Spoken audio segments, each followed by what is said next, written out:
Donc je pense que, à travers les éléments que nous avons traités dans ce premier chapitre, que nous avons examinés dans ce premier chapitre, donc nous avons répondu à la grande question, qu'est-ce que l'économie politique?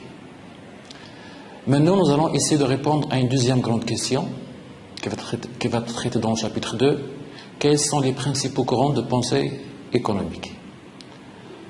On sait très bien que la science économique présente par rapport à d'autres disciplines la particularité d'inclure sa propre histoire dans le champ de sa réflexion.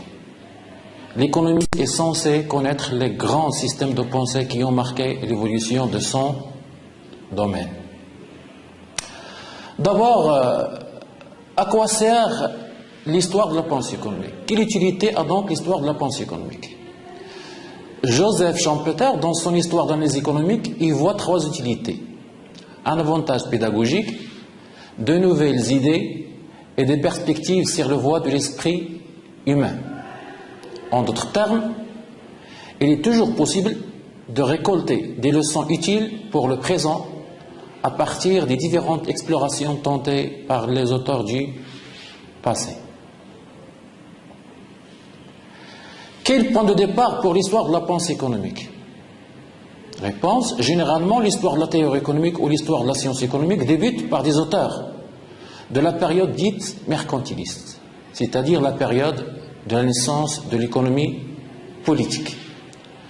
Longtemps intégrée à la philosophie ou à la sociologie et à l'éthique, l'économie politique a acquis son autonomie d'abord avec les mercantilistes, entre les 16e et 18e siècles, puis à partir de la moitié du 18e siècle, avec François Quesnay, l'auteur du tableau économique de 1758, et Adam Smith, dont le célèbre traité Recherche sur la nature et les causes de la richesse des nations, première étude sur ce thème, lui a valu d'être considéré comme le père de la science économique moderne.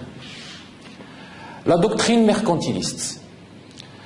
La pensée mercantiliste a occupé une phase historique qui correspond aux 3 siècles, à peu près entre 1450 et 1750, qui sépare la société médiévale du capitalisme industriel.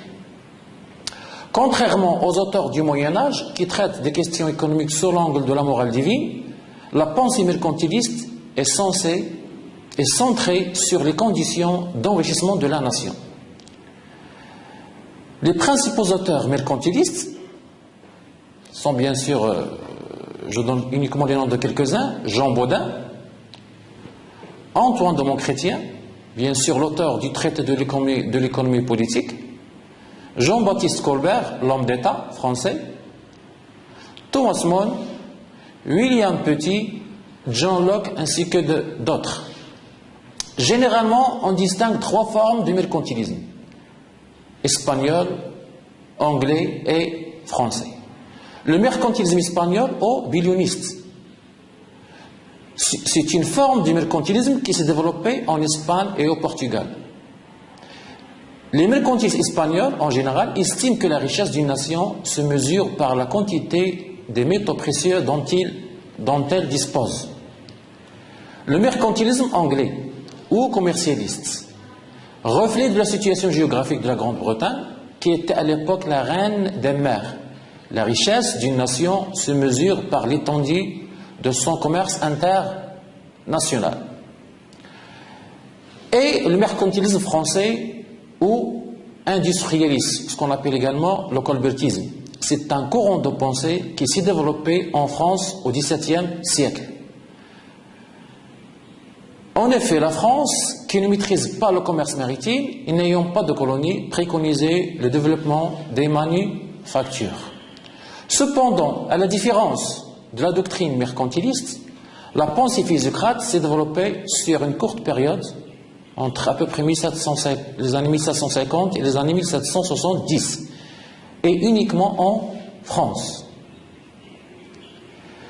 Donc l'émergence de la pensée libérale, la physiocratie et le circuit économique. François Quesnay, donc physiocrate français, est le vrai fondateur de la physiocratie et de l'école libérale en économie. La thèse qu'il soutient est plus précisément la problématique de la richesse. ont donné naissance à l'école physiocratique. La première question qui intéresse les physiocrates, ça reste bien sûr la question de la richesse. La thèse principale de Quesnay, et contrairement aux mercantilistes, est que seule l'agriculture est productrice de richesses nouvelles, richesses qui sont ensuite réparties entre les différents groupes sociaux ou entre différentes classes sociales.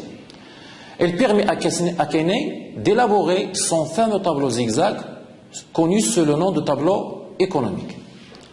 Les autres activités ne font que transformer la richesse, par exemple l'industrie, la transmettre, le commerce, la transporter, le transport, etc. Deuxième point important chez les mercantilistes, donc ça reste bien sûr la notion d'avance, c'est-à-dire le capital. Les avances comme moyen d'accroître la richesse. Pour les physiocrates, le seul moyen d'accroître la richesse consiste dans les avances. Ils distinguent trois types d'avances. Les avances foncières, ce sont les dépenses initiales que font les propriétaires fonciers, une fois pour toutes, pour l'aménagement de la terre, défrichement, déboisement, etc., les clôtures. Les avances primitives, ils sont le fait des fermiers et des paysans, c'est-à-dire ceux qui louent la terre. Ils comprennent les dépenses d'équipement, du matériel, de bétail, etc., ce qu'on appelle le capital fixe. Et les avances annuelles, ce sont des dépenses courantes de main-d'œuvre, de subsistance pour le fermier, le personnel et les animaux, ainsi que les semences et les engrais. Ils sont à la charge du paysan, ce qu'on appelle bien sûr le capital circulant. Mais la grande révolution du physiocrate, ça reste bien sûr l'invention du tableau économique ou la publication du tableau économique par François Quesnay en 1758. C'est donc en 1758 que François Quesnay publie la première version de son tableau économique, son œuvre la plus connue. La richesse prend naissance dans l'activité agricole, puis il se répartit entre les différentes classes sociales de la société par le biais des dépenses des agriculteurs et des prélèvements effectués par les propriétaires de la terre. Donc il suffit de voir le tableau économique, bien sûr la figure suivante, tableau économique. Donc il montre clairement que la richesse elle circule entre les différentes classes. Donc la première classe, bien sûr, celle qui fait les avances annuelles, c'est la classe productive des paysans. La deuxième, là où il y a les revenus des propriétaires, ce sont les propriétaires fonciers. La troisième classe, ça reste bien sûr la classe stérile, c'est-à-dire les artisans, les commerçants, les transporteurs, etc.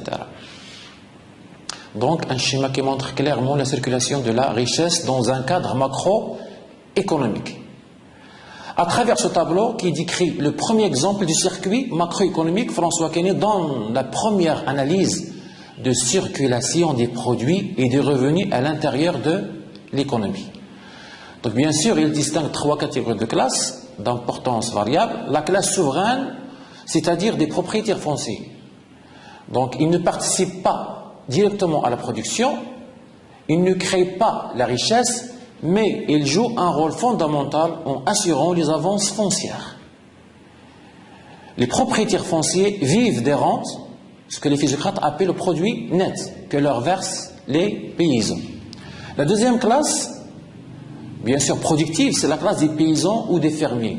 C'est elle qui crée la richesse en exploitant la terre. C'est elle qui dégage ce qu'on appelle le produit net.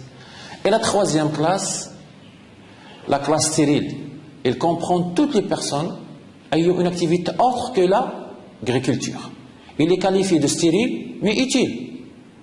Il n'est pas inutile, il est utile, car il ne participe pas, bien sûr. Donc il est stérile parce qu'il ne participe pas à la création de la richesse. Il ne fait que transformer les produits, transformer ou transmettre ou transporter les produits qui lui fournissent les agriculteurs. Cependant, si les agriculteurs sont les seuls vrais producteurs de richesse, les prélèvements qui pèsent sur eux risquent de les décourager dès lors qu'ils deviennent excessifs. Leur rôle est de permettre que la puissance productive de la terre ou du sol alimente d'autres activités de transformation. Ainsi, Quesnay suggère que la richesse et la puissance de la nation ne dépendent pas de celle du souverain, mais de la capacité des producteurs et des paysans à produire, bien sûr, la richesse et à vendre sans entrave. D'où l'idée, bien sûr, inventée par un autre physiocrate, Vincent de Gournay, donc d'où l'idée du laisser faire les hommes, laisser passer les marchandises. Donc une idée adoptée par les physiocrates, puis après par toutes les écoles libérales.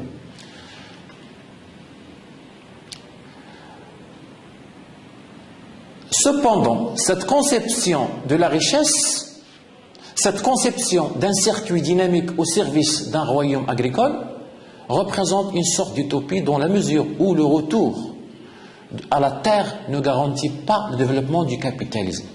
C'est ce que nous allons voir avec le courant libéral à partir de la fin du XVIIIe siècle. Le courant libéral est l'école classique. Le courant libéral se compose de deux grandes écoles, l'une classique qui apparaît à la fin du XVIIIe siècle, l'autre néoclassique à la fin du XIXe siècle. Malgré la pluralité de leurs travaux, les auteurs classiques et néoclassiques parviennent à forger une analyse qui repose sur quels grands principes. Le premier principe, c'est l'affirmation de la liberté économique des individus. Liberté d'entreprendre, liberté de concurrence, liberté de circuler, etc.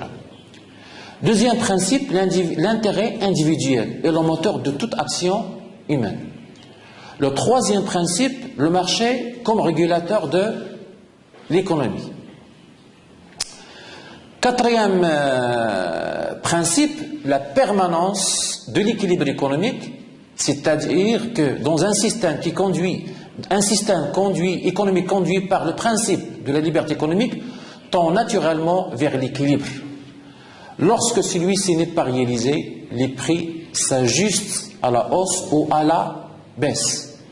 Et le dernier principe, c'est bien sûr la non-intervention de l'État, c'est la règle de l'État gendarme.